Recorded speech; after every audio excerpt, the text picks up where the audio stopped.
Hey folks, Billboard Chart Guy here, and welcome to another episode of BBCG and Friends. It's been a long time coming, but I'm thrilled that Mike Geary, aka Blind Mike, will be joining the show this week. Mike, how are you? It's about time I'm asked to come on here. Thank you, sir. It's a goddamn disgrace that I haven't asked you up until then. So my apologies.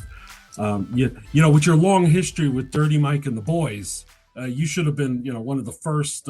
That's true. I'm an old DJ. I forget about that sometimes. and the boys was with a Z. Am I correct? Of course, that's how you knew we were cool. Yeah. Yeah. Right. Well, listen. Thanks for doing this.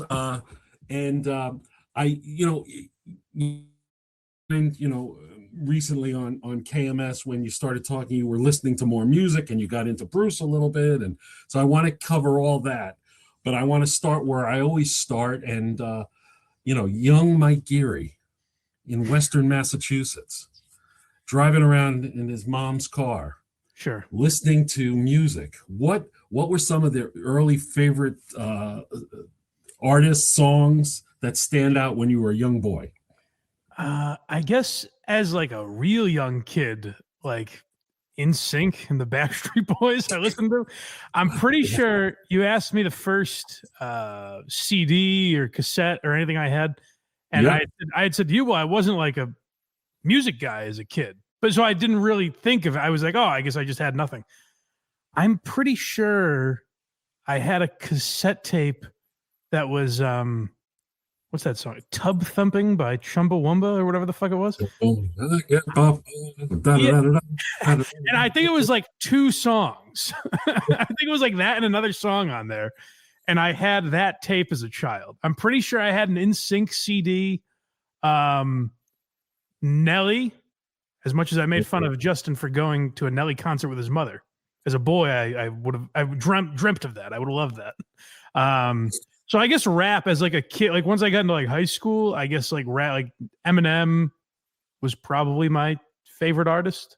Right. And when I was in high school, like I'm trying to think, like Kanye, Akon, and T-Pain were in every single song that came out when I was in high school. I'm pretty sure.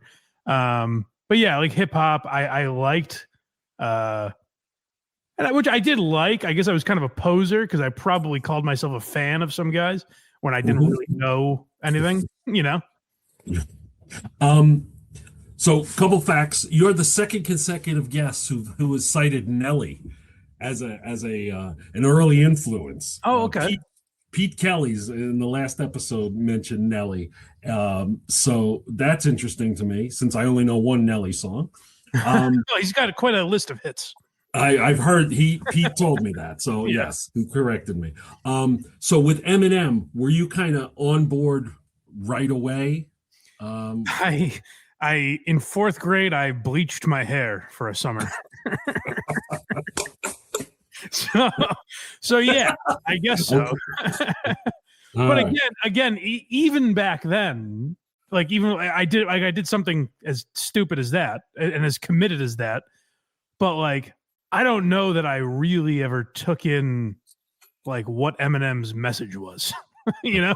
Yeah. I think I knew he was an angry guy, but like even then, like that's how I listened to music, where like I could sing a song over and over again, like when it plays, like I could sing along with the words or whatever, and never have any idea what it meant. Like I am that guy where you're like, this song is actually about heroin addiction or the war or whatever. And I had no idea. I've sung it 10 million times and I had no clue. Right. So your mother let you bleach your hair in fourth grade? I mean, what was going on in that household? She was a single mother trying to appease her son. I don't know. There weren't a lot of rules. She was very involved in the country music scene already at that point. So I guess so. Yeah. All right. So, and you're of the age, right, of NSYNC and Backstreet Boys. Were you a Britney or a Christina guy? I liked Christina Aguilera more, actually. It's funny you asked that. I was a rare breed in that case. And as far as NSYNC and Backstreet Boys go, I remember I liked Backstreet Boys first, and then I had a neighbor who was a few years older. Like I think when I was in fourth grade, he was in like middle school, like seventh or eighth grade or something. Mm-hmm. And he told me Backstreet Boys was gay and NSYNC was cool. So I became an NSYNC. I didn't want to be gay, Billboard chart guy. You can understand that. Oh, I there's been accusations about myself, so I understand that completely. Sure. What about concerts? Did you get to many concerts? No, I think I mentioned the first concert I ever went to. I think I mentioned this back in the day on KMS. It was Third Eye Blind, who became a regular caller. I believe the lead singer of that band became a regular KMS caller. That's right. But yeah, it was Third Eye Blind that I saw in high school. And then in college, I remember I went with my buddies to UMass. I'm forgetting who the headliner was. It might have been like Ludacris or something. And the opening act was Yellow Wolf, who became like a very successful rapper. I don't know how well known he was at the time, but he got booed off stage. It was like a terrible performance. It was spring weekend, so I think people were just shit faced.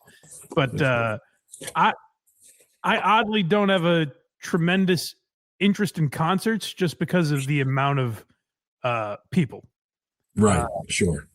Well, even like I went to see, as far as comedy, I went to see Chappelle at the Garden the last time he was in Boston, and just getting in and out of there is such a nightmare for me that I'm like, I'll never go back to an arena to see a show. Right. Yeah. So that's typically why I stay away from concerts. I don't exactly cut up a rug out there anyways. So I haven't been to too many concerts. Where did you see Third Eye Blind? House of Blues in Boston. Oh, okay. What was their big song what was their biggest song? Semi-Charmed Life. How's it going? Oh, that's right. Jumper. Okay. They had a few hits. Third Eye Blind, right. Got it. And was that the same? Was that early 2000s, late night? What when I saw them would have been 2008, 2009. That was after their peak, I would say, for sure. Right. Okay. All right. Yeah, it looks like look at these hits here. 97 was their debut album. So, yeah. Semi-Charmed Kind of Life. How's It Going to Be? I remember that song, and also Jumper. I remember that. Yeah. All right.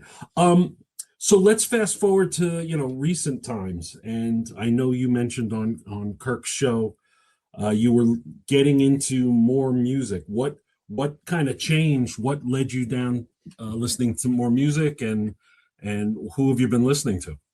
Well, having thought about it since, I don't think this was a conscious thought at the time, but I've thought about it more since. Because I've bought like vinyl comedy albums as well.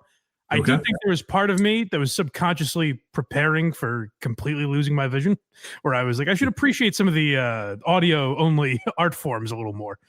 So I do think that was part of it to some degree. But as far as like specifics, I remember listening to some podcast where they were talking about Bob Seger's song Like a Rock and how it's so identified with the car commercials, but the person talking said people don't realize what a beautiful song it was. And I was exactly like that. Cause like I said, I heard that song a million times. I didn't know what it was about or anything. And then when I listened to it, it is an amazing song. And there's like things about it that stuck with me. Like the idea that in the song, he's only 38 and the song is about aging and how he's kind of feels finished and he's only 38 years old, which I'm now 34. So I'm not that far away. So there were things like that kind of stuck with me and it made me want to listen to more of his stuff. And even like starting on KMS, hearing Kirk talk about certain Bruce songs, I was like, oh, maybe I should listen to more of that. So then that era of music I kind of got into. And now over the last few years, I have buddies that are like, well, if you like Bruce, you might like some of these like current artists. So I've gotten more into Zach Bryan, like these guys that are clearly influenced almost to the point of like ripping off some of the guys I mentioned. But like Zach Bryan's like clearly the next generation's Bruce Springsteen or whatever you want to call him. Like it's similar, I mean, definitely a similar style. So like that I like. And even that I started listening to kind of ironically during the Brianna Chicken Fries stuff. And then as I was listening to like some of the lyrics, I was like, oh, this guy could never hurt anybody. This seems like a great guy.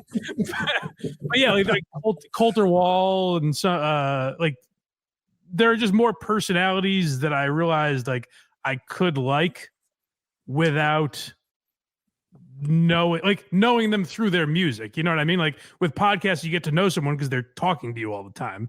So I never really had that connection with music until I started listening more intently with that mindset. Right. So like with Bruce, for example, did you like go right to like a greatest hits collection, or did you say, oh, let me go to Born to Run, or Kirk's always talking about Darkness on the Edge of Town? With where Bruce did you start? specifically, I knew to start with Nebraska because I had heard Kirk mention that enough. Mm-hmm. So I did start there, and I kind of figured like, oh, if I didn't like that because it's the kind of the darkest of his, I was like, if I don't like this, or if I do like this, then I'll know I'll like some of the other stuff. Right. So with that, I kind of knew where to start because I'd heard him talk enough. With other guys, what I would typically do is go to just their Spotify page and kind of play the hits. And if I liked some of those, I would go deeper, like into individual albums and go through those. So what did you think of Nebraska? I love it. And like not to the point where like I have versions on the Electric album that came out that I like more. Johnny 99 was my top played song on Spotify this year. So I do love that album, which that's a perfect example of like as a kid, I would just be like, oh, I can't bob my head to this. I'm not tapping my toes, so I don't really give a shit. But like if you're paying attention more and I think what helped me too is like coinciding with that, I would start looking into like old interviews with these. Like I would watch Seeger on with like Bob Costas and like different interviews that he would do and stuff like that. So that helped me kind of get to know their personalities as well, Right. So Johnny 99, what version, or were you listening to multiple versions of Johnny 99 that it became the top song for you? I was listening to the original Nebraska version, but okay. I do like. There's 3 on the Electric version, right? There's like and then him singing like a more recent version of Johnny 99. That one I like a lot too, where he's like you can tell his voice is a little gruffer. Yeah. That version I do like, but the original is probably my favorite. So I'd be curious for you to take a listen to a recent E Street Band version of Johnny 99, because they really it's almost like a little bit of a hootenanny. Okay. It rockabilly, countrified, but it's similar but very different, and he drags it out, and everybody has a long solo in it. So I'd be curious because there are like I have a buddy who is like, it's sacrilege when Bruce does that version of Johnny 99 when he thinks about Johnny 99 on Nebraska. Or also Open All Night is another example where he's got like almost a big band version of Open All Night with horns, and that originated in I think the 2006 tour with the Seeger Sessions band. I'm going way deep for you, Mike. Okay. But it's like again horns, and it's so different than what you've heard on Nebraska. So I'd be curious. That's part of the beauty with Bruce. He almost so many of his songs he has taken them, deconstructed them, and put them back together in a different way across the career in the live format. So as you dig deeper, if you want, it is crazy, and it's why that movie, like to me, I always said it wasn't going to be. I assumed it wasn't going to be for Kirk, who knows everything there is to know about Bruce. It would be for like me, who would want to learn something. Which is why I was so disappointed there was a character in that movie that doesn't fucking exist. Because I think the Jeremy Strong character, John Landa, I think that is like a great bromance type of story. You know what I mean? Like that could have been something interesting just watching those two guys. and like seeing Bruce work on the album and everything. To me, that was interesting. Who's getting into his work, but it was very boring, and it was also ruined by this storyline that didn't fucking exist. Right. Yeah. I mean, it was a composite of 2 or 3 girlfriends over the years. But the thing that bothered me about it, Mike, was as the story goes, Bruce had that cassette of the songs, walking around, playing it for people, and he couldn't get the E Street versions from the E Street Band that sounded good to him. And as the story goes, little Steven said, "Oh, why don't you just? This is great. Why don't you just put this out?" Yeah. And nowhere in that movie is that dynamic. And you almost the guy you see like little Steven on stage, right? But other than that, like that character's not in the movie. No. You almost could have had, the section where Landau is talking to his wife. You could have had Landau and little Steven kind of mulling this over. What can we do for this guy? We got to help this guy. That could have, and it would have rung truer. And again, to someone like myself or someone like Kirk, who we know the story, it was definitely a miss, at least for me. So yeah. But anyway, so Bruce, Bob Seger, Zach Bryant. What about Petty? Do you enjoy like Tom Petty? Got into Petty recently. A lot of these guys like grow on me too. Like Tom Petty, I feel I didn't really love. I knew the hits and liked the hits, and then for some of his songs, like his voice took a while to grow on me. And there were songs where I listened to him the first time and I was like, I don't really like it, and I would keep giving him a chance, and I fucking love Tom Petty now. So yeah, that's another one that has grown on me also. Yeah, so Tom Petty, I was saying, is another guy that like I knew all the hits obviously, and I didn't. I for some reason I didn't love his voice at first in only certain songs. Like there were certain melodies that like I didn't love the way his voice sounded, and I just kept giving it a chance because I know how much people love Tom Petty, and he's like really grown on me. Like that's another guy that like I really some songs I think I like Seeger and Springsteen. I probably have gone deepest into their catalogs, but there are some like Petty's best songs I might like possibly even more. So yeah, Petty's another guy that I have started to really like too. I don't know that I've gone as deep. But I found a couple recently that I hadn't heard before, at least that I liked. Okay, good. Yeah, he was great, and unfortunately, we lost him a bunch of years ago already. There are a couple guys that have taken like Bob Dylan's another one more, so where there's like certain songs where I hate Bob Dylan's voice, and there's certain songs where I really like it. Like I don't know what that is. Some of those songs? What are some of those songs you like from Bob Dylan? Yeah, I mean the hits. I don't go very deep, but "Blowing in the Wind," "Tangled in Blue," that type of shit. Yeah. But basically the ones that are used in every single movie, pretty much. but yeah, like some of Bob Dylan's like deeper stuff, I just can't stand his voice for some reason.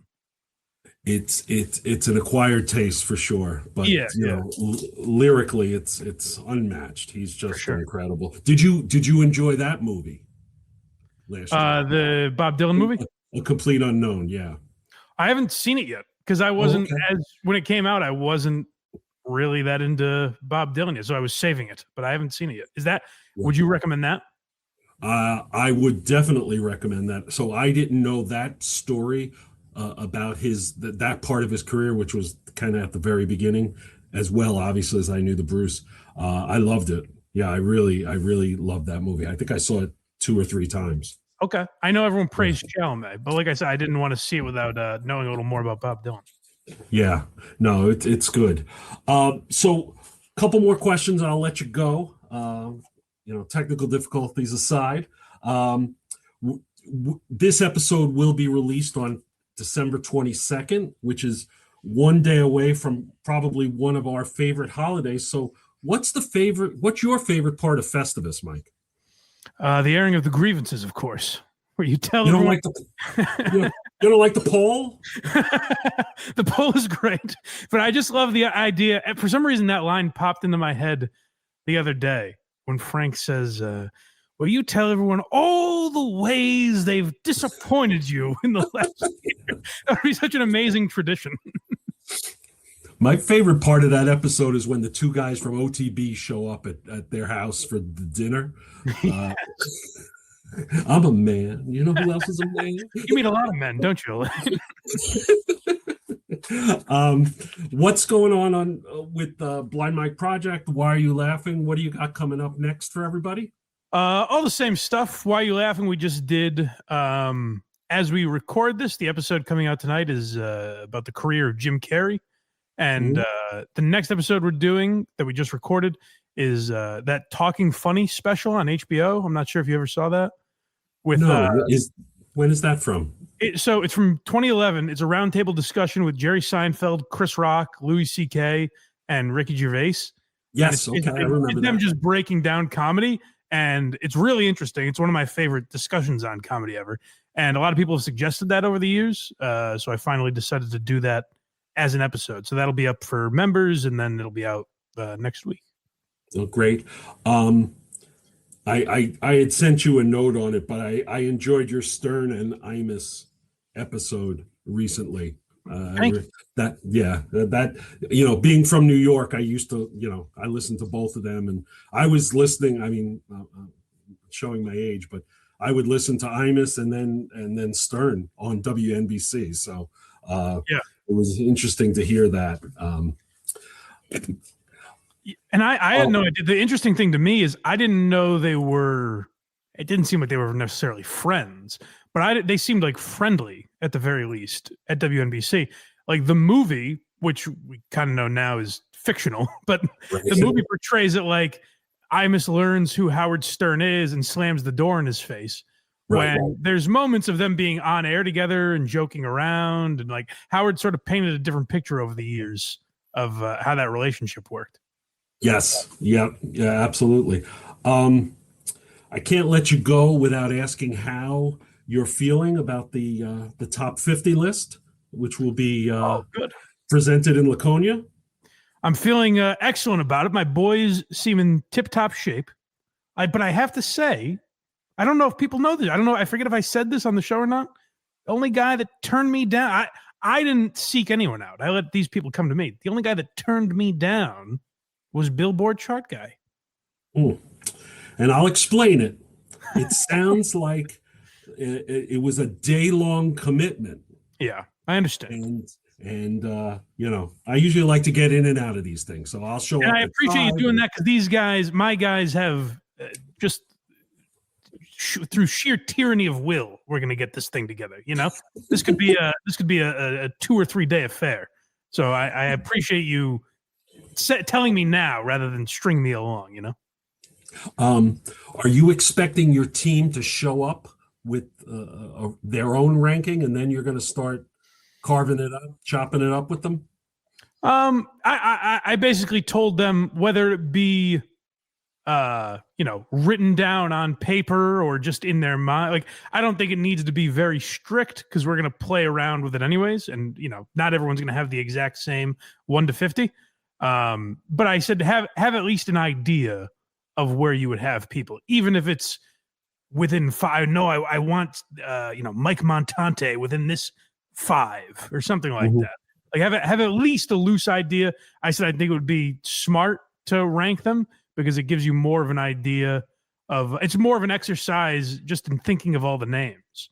That might be the most difficult thing, is like, you forget people over the course of 6.5 years and however many, 1,200 episodes or whatever it was, that you forget certain things. So I think the most important exercise that I'm putting these boys through the paces for the next few weeks is just, remembering things and how impactful they were on the show. And are all of them holding to their radio silent, your edict you gave them? Seems so. There has not been any problems that have come across my desk anyways. So okay. I hope that's the case behind the scenes. I'll watch from afar. If I see anything, I'll let you know. I appreciate that. Thank you. Yeah. And of course, before I let you go, I have to ask you one more question. Mhm. Michael, what will you be having for dinner? I don't know. Salmon, I think, but I'm not 100% positive on that. Any I'll message you after. And let you know. couscous? I don't know the side dish yet. Okay. Well, listen, thank you for doing this. I really appreciate it. I hope you and the skirt have a wonderful holiday season. Thank you, And buddy. and I look forward to saying hi to you up in Laconia in March. Sounds good. Thank you, sir. Thanks for All having right.